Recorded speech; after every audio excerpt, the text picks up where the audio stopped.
I am back to talk about Apple's spring-loaded event. So without further ado, I'm spring-loaded!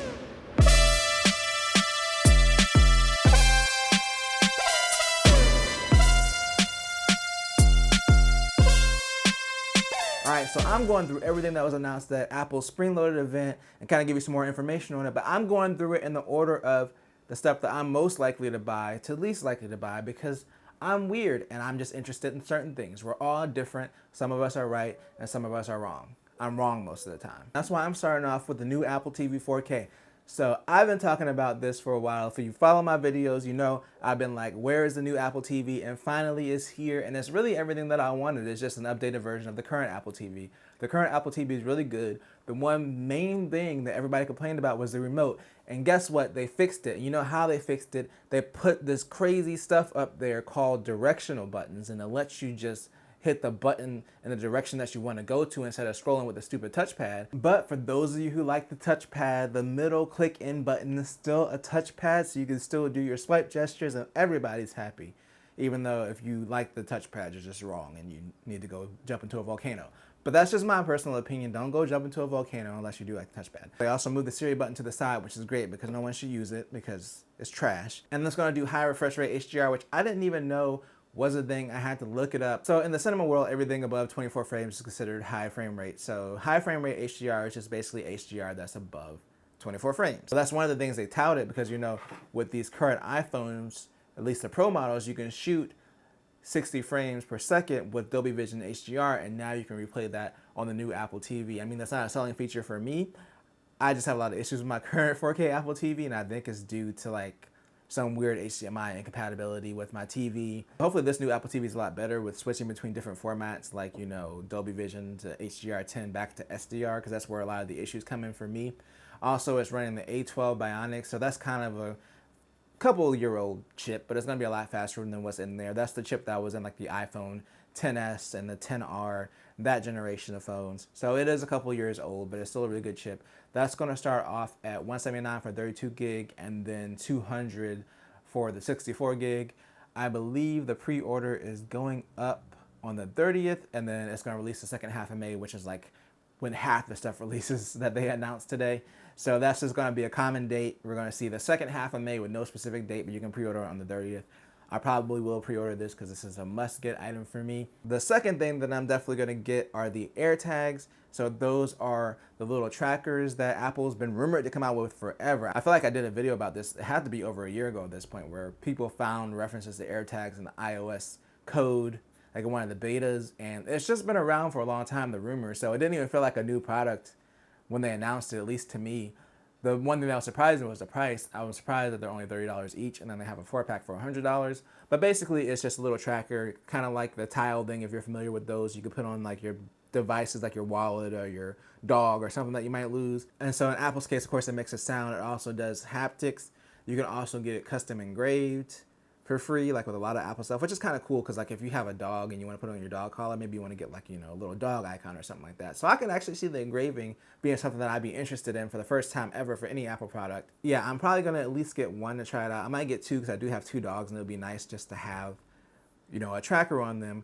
The one place that Apple has an advantage is it's going to use the network of existing iOS devices like, you know, iPhones and iPads that have the U1 chip, and the U1 chip allows basically the iPhone or whatever device to get very accurate tracking information like direction and everything. So this could be a more accurate tracker than what we currently have on the market, just because Apple has the U1 chip around in all these devices, and it's basically going to turn these devices into a Find My network for when you lose your stuff.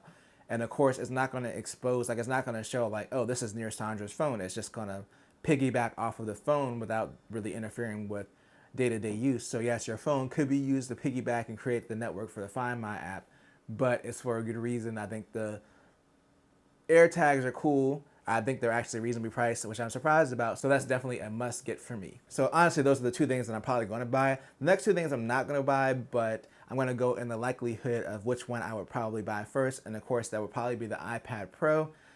And I'm not buying it because I have right here the 2018 iPad Pro, and the design is still the same. I like the 11-inch better. 11-inch for me didn't get any major updates that'll make me go like, oh, I need to get a new one. I actually had a major issue with this recently that I'm going to do a video about next Wednesday. But the main thing was it's going to have the M1 chip, the same chip that they have in, you know, the new iMac and the new MacBook Air, the new MacBook Pro, the new Mac Mini. I almost forgot the Mac Mini. But that doesn't really mean anything for me. Like, I don't know who has a workload where they're going to benefit from having a faster chip in an iPad unless you're doing a lot of photo editing, like heavy photo editing. I do all my thumbnails on the iPad, but, you know, it's very light photo editing and it's completely fine. I'm never like, oh, I wish I had a faster iPad. So maybe if someone is doing like heavy photo editing or they're doing drawing, you know, in Photoshop or photo editing with a lot of layers, they might want that M1 iPad. But it is kind of cool that it's running the same processor as, you know, their notebook and desktop lineup right now, at least the lower end. The storage is also supposed to be a lot faster. They said it was going to be 2 times faster. They are adding a 2 terabyte option. Who knows how expensive that's going to be. It's probably going to be off the wall. They're also adding Thunderbolt so it can actually mirror to a 6K display, which would be cool. But again, the issue with the iPad and the reason I don't want a new one is just the OS is really going to limit what you can do up there. Like, all you can do when you hook up an external display is basically mirror what's on the screen. It's not like there's many things that take advantage of hooking up an external display to this unless you just want to see a blown up version of what's on the iPad. I mean, it is kind of cool with the keyboard and mouse support, but it's still not the way that I prefer to use my iPad personally. It is cool that you're able to do that because they added Thunderbolt, and of course that's going to open up more options as far as connecting up accessories. The other thing is, of course, they added 5G to the version that's going to have the antenna. And then the camera part, I almost fell asleep because I was like, realistically, no one's buying an iPad for the camera. The camera seems like it's going to be very similar to what's in the current iPhone, which is fine. Like, I mean, if you use the iPad camera, fine, but it's not really the reason that you buy an iPad for. It seems like it's better. It has a LiDAR sensor again, like the 2020 iPad Pro did. The main thing, though, is the 12.9 inch is getting the Pro Display XDR. It's basically like a mini LED display. It's going to have 1,000 nits of brightness with 1,600 nits of peak brightness. Like, you literally going to go blind watching Avengers on this new iPad. What are they trying to do? Like, I enjoy having eyes. What about me? What about my eyes? I just want an iPad where I can look at it and I have eyes when I'm done watching it. But honestly, that display, I can see that being a draw for digital artists and people who just generally like to watch movies on their iPad. Like, that might be a display that's better than the current TV that you have. It's crazy. It's a really good display. But again, for me, I'm not going to go with the 12.9 inch. It's just too big of an iPad for me. I like having the smaller one, and they didn't bring that same display to the 11 inch. And I'm going to guess it's probably just not possible with the current technology, or it would have been very difficult or very expensive. And they wanted to hit the $800 price point for the 11 inch, which they did. So that's going to be $800. The 12.9 inch is going to start at $1,099, and that's going to be available for pre-order on April 30th and then released on the second half of, May. My thing is, if you have like a 2018 and above iPad Pro, I don't see a big reason to upgrade unless you really do want that better display on the 12.9 inch. If you have an older iPad Pro, like first or second generation before the redesign, this is a really good year to upgrade because the upgrades might be worth it. I just don't see it being like a big draw for current like 2018 and above iPad Pro owners because we already got the high refresh rate. We got most of the features already. We don't have Thunderbolt, but USB-C, you can still hook up an external display and do a lot of things that you can still do with the current iPad. You can't do like the Pro Display XDR, but for me, like I said, personally, I don't see a big draw to upgrade. But if you're on an older iPad Pro, or if you're looking to dip your toe into an iPad Pro, this is a great year. The last thing, and I think the thing that most people will probably be excited about, are the new iMacs. So the new iMac still using the M1 because they're basically replacing the lower end iMac, the previous, I believe it was like 21 inch, the cheap one. And they actually brought the screen up to 24 inches because they shrank the bezels, so that's good. I feel like 24 inch should be like the minimum for screen size these days. Like 21 inch is considered pretty small. Like if I see a 21 inch monitor, anything below 24, I'm like, that's a tiny monitor. So I'm glad that Apple is finally stepping it up to a reasonable size. So 24 inch, they're keeping the same price, and it's going to be $12.99 for the entry level model. I believe it's going to have like a 7 core or 7 graphics core version of the M1, kind of like the baseline MacBook Air, and then there's like a $1,500 version that's going to have the 8 core And then apparently that's gonna have 3 more colors because it comes in 7 different colors. The colors look really cool. Like, it was a really nice machine color-wise, and when they showed how thin it was, I was like, yeah, that's really cool. It's kind of like having like a desktop that's as thin as an iPad or as thin as like a TV.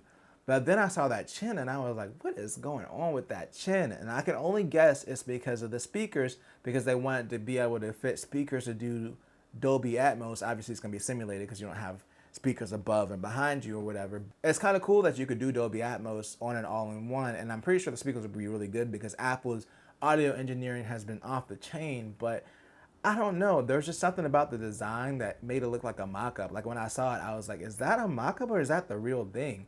And I think when they showed it at the end side by side with like the old iMac design and the Apple logo was in the middle of the chin, it just looked a lot better. I don't know why they got rid of the Apple logo in the middle. It just feels empty. It feels like a weird empty space that they couldn't find anything to do with. There's not even a speaker grill at the bottom or anything. To me, it just looks really weird. It looked really odd. That part felt kind of rushed for some reason to me. I don't know. It just stuck out because it's such a big chin. And then they showed how small the actual motherboard is with a chip and all that stuff. And I'm like, okay, clearly you didn't need the chin size for that. So I don't know. Like, the speakers better be damn good to have a chin that size. You looking like the Crimson Chin, you better have some punch. You know what I'm saying. The other thing that's cool about it is they're releasing a Magic Keyboard with Touch ID. And the reason that that's a big deal is because all of Apple's authentication stuff like Face ID and Touch ID, they've always used a chip to do that, so that way it's secure and on the device, is not being sent through a cloud.